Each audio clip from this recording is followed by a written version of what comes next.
I continue to be disappointed by Aileen Cannon and her execution of the role of federal jurist here.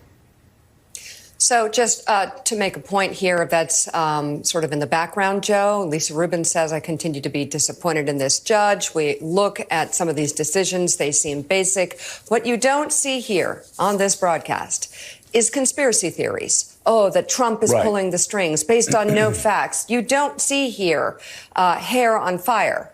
This is the way it went.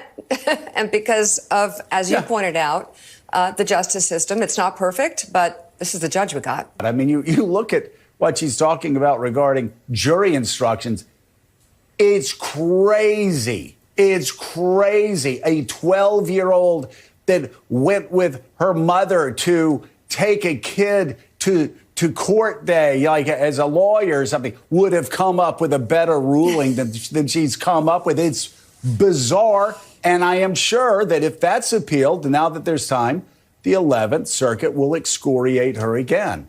I guess she's either ill-equipped, extraordinarily ill-equipped, or she just doesn't care what the world thinks of her. She's right now looking like everything she's doing to help Donald Trump. Is it just me, man, or is Joe Scarborough, is he really not selling that story? I mean, he seems like he either doesn't know what he's talking about, which is highly likely, or he really doesn't believe a word of what he's paid to say, which is also completely likely. I mean, it's always hard to tell with these people, right? Same story with the ladies on The View, but at least with them, you know, they can still bring the hate. They set the bar for sure. I'm going to show you Joy. She's obviously insane, but now she seems to have come to the realization that Donald Trump is going to be reelected. Yeah. I think that it may, as you say, the other one down in Florida, Cannon, that judge needs to be taken to task because she keeps kicking the can down the road on that whole trial with the documents, which he could have given to any dictator in the world. Yeah. And we're not going to see that case until after he's in office, and then he'll probably just get rid of everybody who disagrees with him. But Alyssa, but so he may not go to jail for this, but the American people can see what he is. He's a despicable person, and we have to remember that. Yeah. And, well, and the evangelicals, I was reading one more thing.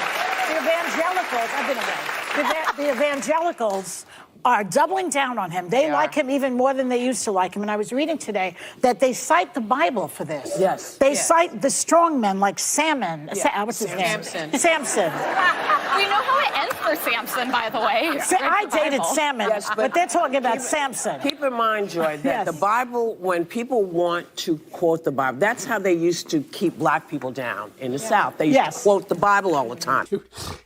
Just listen to these crazy, crazy people, man. She says a couple interesting things, right? She said these documents, Donald Trump could have given them to any dictator in the world. Could have given. Not did give, not did show, just pure Trump deranged fantasy. All the same illustration and just craziness that these people are all guilty of, man. Her viewers have absolutely no clue. They don't know that former presidents keep their clearances, still oftentimes get daily briefings, and can retain classified documents. I mean, they don't know it. Her viewers have no idea that the scary-looking classified documents they've seen in the media were all planted and manipulated by the FBI. You know, they put those jackets on the documents themselves. But the people who watch The View, the people who are this deranged, they don't know any of this stuff, right? But anyway, she wasn't all wrong. She also said that we won't see any of this stuff until after he's in office. So I guess Joy Behar isn't really as dumb as we thought, but I don't know. I mean, it's possible that she's got some sense left. I mean, she sure hasn't done her viewers any good, though. We know that. There are millions of lonely women who are going to literally lose their minds when all these Trump cases fall apart, and at the same time, Joe Biden's reelection falls apart. I almost feel bad for them. I probably do feel bad for him, but it's going to be fun to watch regardless. But that's just my take, guys. Let me know your thoughts in the comments. And if you haven't already, be a part of our growth. Make sure to like, comment, subscribe. Most importantly, share the channel. I'll see you in the next one.